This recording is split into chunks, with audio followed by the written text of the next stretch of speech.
Well, again, I'm not as deep an expert on that as I am on vaccines. Now we need to go and look in families to find those people who may be sick and remove them and isolate them. We want to thank you for turning folks in and making sure we are all safe. For the world at large, normalcy only returns when we've largely vaccinated the entire global population.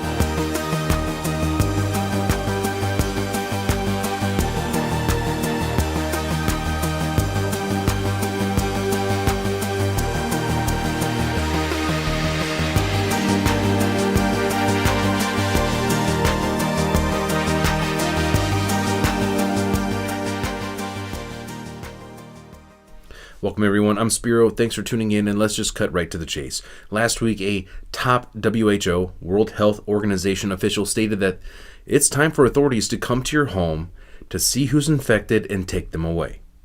That ability not only to isolate cases, but to rapidly detect illness in the context and remove those contacts should they become sick was a central part of that. And as he said, they're using apps now to do that. They're testing apps, but they didn't do it with apps in Singapore. They did that with community workers, with public health workers, visiting the houses, checking on people, checking their health status every day and saying, how are you? Have you got a fever? Have you got a cough? And if a contact has developed a cough or a fever, they were taken immediately for testing. So yes, we need the information technology tools. They help. They are not the solution. Right now, we don't have an alternative to what we would have considered in the old days boot leather epidemiology. Public health practitioners, doctors, nurses, community workers working with communities to detect cases at community level. And the most likely person to become a case is someone who's been a significant contact of another case. And at the moment, in most parts of the world, due to lockdown, most of the transmission that's actually happening in many countries now is happening in the household, at family level. In some senses, transmission has been taken off the streets and pushed back into family units. Now we need to go and look in families to find those people who may be sick and remove them and isolate them in a safe and dignified manner. That was Dr. Michael J. Ryan, the current executive director for the World Health Organization's Health Emergency Program. You may recognize him from Event 201. The scenario you will be presented with this morning could easily become a shared reality one day. I fully expect that we will be confronted by a fast-moving, highly lethal pandemic of a respiratory pathogen. For those who are not up to speed, Event 201 was a simulation of a global coronavirus outbreak conducted by the Bill and Melinda Gates Foundation, the World Economic Forum, and the Johns Hopkins Center just 6 weeks before the actual coronavirus outbreak was first reported. Good morning, and thank you all for being part of this Pandemic Emergency Board. We're at the start of what's looking like it will be a severe pandemic, and there are problems emerging that can only be solved by global business and governments working together.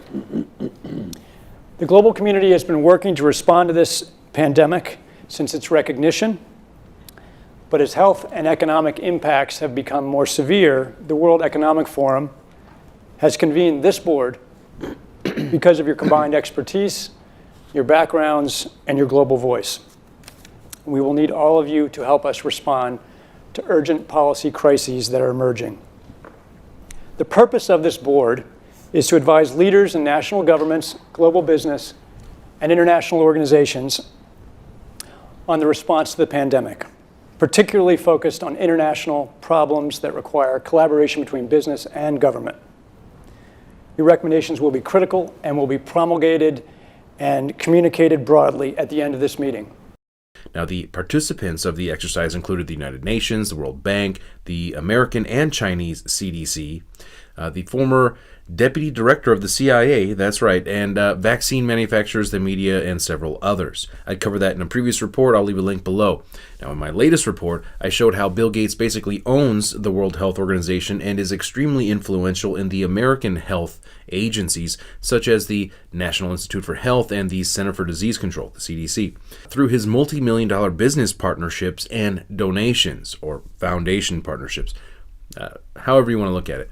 Now, I also showed how Gates and others have also been openly calling for global governance, mass vaccinations of people before the world can basically go back to what they call, or what we used to call, quote, normal, and come out of this lockdown, essentially holding the world hostage. And now Gates has essentially pocketed Dr. Tony Fauci and Dr. Deborah Birx, two top members of Trump's White House coronavirus task force. It is also interesting to note that this World Health Organization official has a long history of working with or for Bill Gates and has already carried out mass vaccine programs. Now, right here on the WHO website, we can clearly see that Michael J. Ryan worked with Bill Gates, the World Health Organization, UNICEF, which of course both fall under the United Nations, the US CDC, and the US Institute of Medicine, and many others, to carry out 44 mass vaccine campaigns on 25 million children, reportedly in 8 different countries, utilizing 140 million polio vaccines. Now, this is profound. This man, in partnership with the United Nations and Bill Gates, has already conducted mass vaccine programs. He has experience, and now he's in charge over at the World Health Organization of their emergencies program. Anyways, so that's a major role. Now, speaking of polio vaccines, if we look back at history, we can see right here, according to an official NIH, National Institute of Health.gov website, they openly admit that for a period of 6 years between 1955 and 1961, contaminated polio vaccines were given to 98 million people, which has been documented right here, again, on this official NIH.gov website. And it clearly states that it caused cancer for many people due to the presence of contaminated monkey cell cultures used in the preparation of the polio vaccine. Now, no one really knows how many people got cancer and died because of this, but it must have been enough to actually get the government to quietly admit this. Now, most people have no idea what they put into these vaccines, but it's well documented, again, according to this official .gov website, that they found correlations between this vaccination, the polio vaccination, in conjunction with this tainted polio vaccine 20 to 40 years after people received the vaccination. And now we have this new coronavirus vaccine that they are not only openly admitting but boasting the fact that this is the most rushed into production vaccine in history. And we're all supposed to just line up and roll up our sleeves. And I don't fucking think so. It's not happening with me at all. Zero chance. Now, who knows what the long-term results will be, as we can see in history from this previous polio vaccine, because there are no long-term studies for any of these vaccines. And now this World Health Organization official is in the position to lead yet another Bill Gates global vaccine program. Now, I'm not saying he led that one with the contaminated polio vaccines, but he has led recent polio vaccine campaigns under the United Nations in partnership with Bill Gates. And he is currently in the position to follow out Bill Gates' grand vision to vaccinate every man, woman, and child on the planet. But you don't have a choice. People act like you have a choice. People don't feel like going to the stadium when they might get infected. It's not the government who's saying, okay, just ignore this disease. And, people are deeply affected by seeing these deaths, by knowing they could be part of the transmission chain. And, old people, their parents, their grandparents could be affected by this. And so you don't get to say, ignore what's going on here. There will be the ability, particularly in rich countries, to open up if things are done well over the next few months.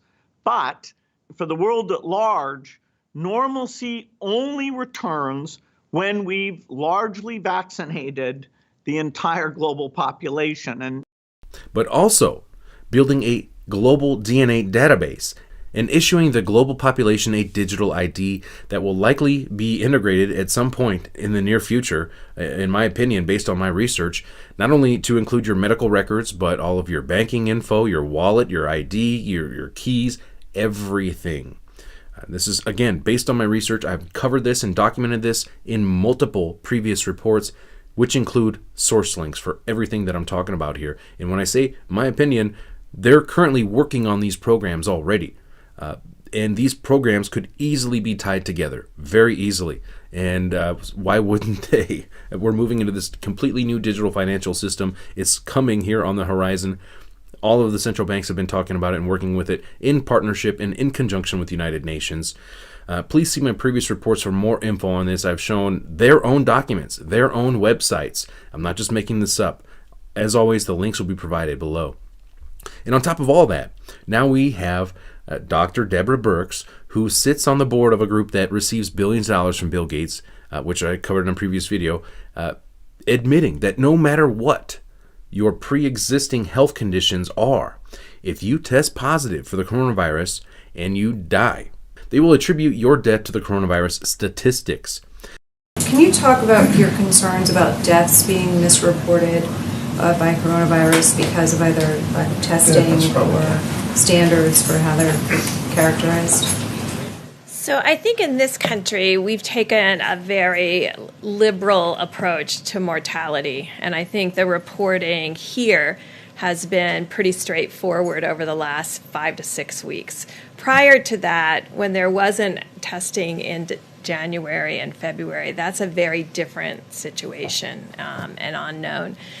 There are other countries that if you had a pre-existing condition, and let's say the virus caused you to go to the ICU and then have a heart or kidney problem, some countries are recording that as a heart issue or a kidney issue and not a COVID-19 death.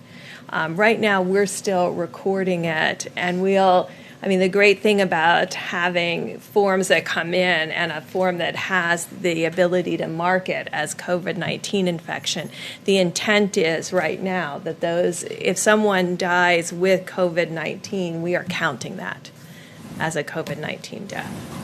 Can you be sure? I mean, you hear from coroners that that's not necessarily the case. Or are you sure? How can you be confident about that? And is there any concern that it skews the data that you're trying to collect in terms of projections and thus officially inflating the numbers? They basically just admitted this, that they are inflating the numbers, in my opinion, to justify these extreme lockdowns, these searches, these forced quarantines, and possibly forced vaccinations.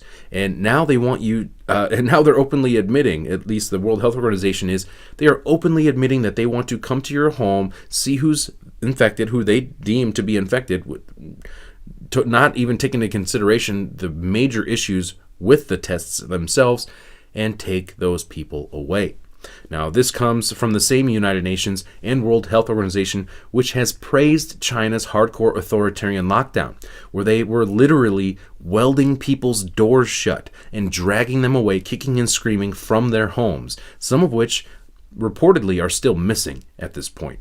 And if that's not enough, the United Nations just accepted China to the UN Human Rights Council. This may be a good time to remind everyone of the fact that China has detained about 1 million Uyghur Muslims, being forcefully detained in the equivalent of concentration camps for reasons unrelated to this declared global pandemic. This was taking place long before this outbreak occurred. And if you think at the end of the day that there is no chance that this type of behavior is not only possible here in the United States, again, history will teach us otherwise. During World War II, the United States government rounded up over 100,000 people of Japanese descent and threw them into the equivalent of concentration camps against the law and against their wills. Motivated by vocal outcries from politicians and military officials, FDR signed Executive Order 9066, empowering the U.S. Army to designate areas from which any or all persons may be excluded. He later formed the War Relocation Authority to establish 10 permanent camps, housing nearly 120,000 Japanese Americans, mostly from the western United States. 2/3 of those interned were native-born American citizens. With only 6 days to dispose of their possessions, residents were forced to sell their belongings and even their homes for small sums of money.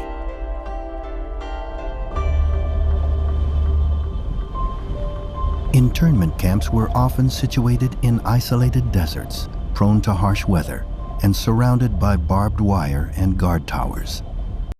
Plus, we have covered right here on this channel the Rockefeller Lockstep document, which championed the Chinese authoritarian style lockdown in response to a major global pandemic, which is basically the blueprint we have here. Again, another report I will include in the links below.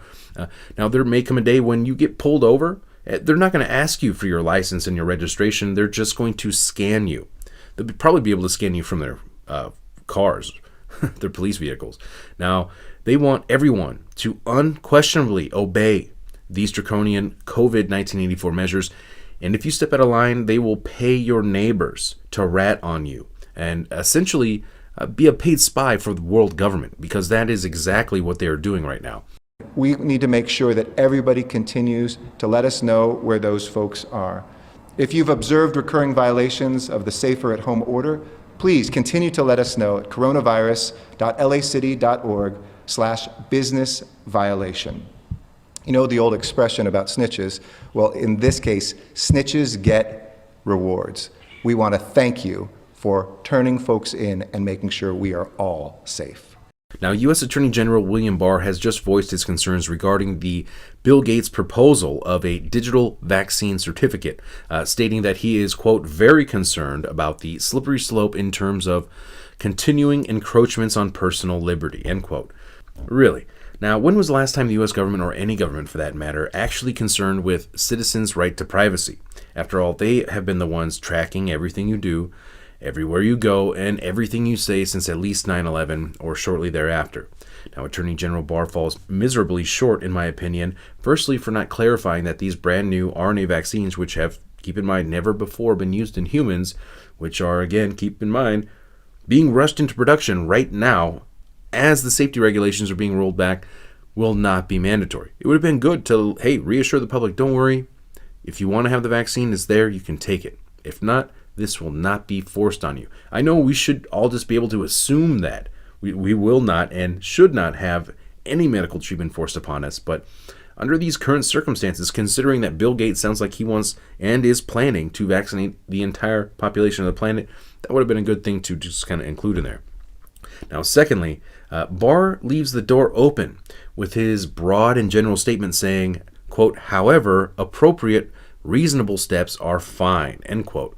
Now, who decides these appropriate and reasonable steps? Is it the taxpayer? Is it the voter? Is it the Gates-controlled World Health Organization? Or is it the Gates-controlled, or at least heavily influenced, White House Coronavirus Task Force? Now, never forget, it was this task force who told Trump that he had to shut down the country. And he did. And you can see that he is visibly pissed off about this in his a lot of his daily press conferences. People keep waiting for someone else to save them, waiting for a leader to tell them what to do, believing that a knight in shining armor is going to come to the rescue at the last minute. Trust the plan, they say. Now, the only person who's going to save you is yourself. It's up to you, the individual. Nobody's coming to save you. Not Trump, not the government, not QAnon. Trust the plan? What plan? The only plan I see rolling out right now is global governance and the end of our way of life as we know it. Now, at the end of the day, it's up to you, each and every one of us, who can see what is unfolding right now before our eyes. Now, you have to ask yourself, are you going to roll over and submit? Are you going to let them come to your homes and take your husbands, your mothers, your children? If it comes to that, they're openly talking about this right now. This is what they're saying. I just showed you the clips of the lead doctor at the World Health Organization who is openly saying this. He's the head of their emergencies program. He is the head of their global vaccine program at this point. A man on record working with Bill Gates conducting these operations, saying they need to come to your homes and it's for the greater good and they're going to take people away. Well, I tell you what, I will never submit personally.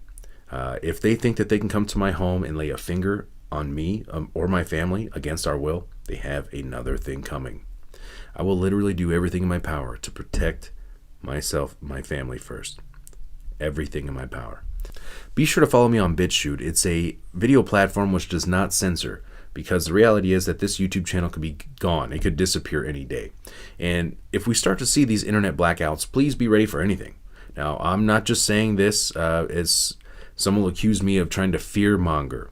But we seriously need to consider this, that this could be potentially, hypothetically, used to round up dissenters. Now, we've seen this type of stuff happen in the past. Now, they have openly suggested intentional internet blackouts to stop what they deemed as spreading of misinformation during Event 201, the pandemic coronavirus simulation that happened just before this outbreak took place. Countries are reacting in different ways as to how best to manage the overwhelming amounts of dis and misinformation circulating over the internet. In some cases, limited internet shutdowns are being implemented to quell panic. And we've already seen the media floating the idea that the internet is at its breaking point right now due to this crisis and everyone being home and being online. Now, if you think what I'm saying is far-fetched, ask yourself this. If someone would have told you a month ago that the entire United States would be on lockdown and that half of the world's entire population would be on lockdown, would you have considered that to be far-fetched?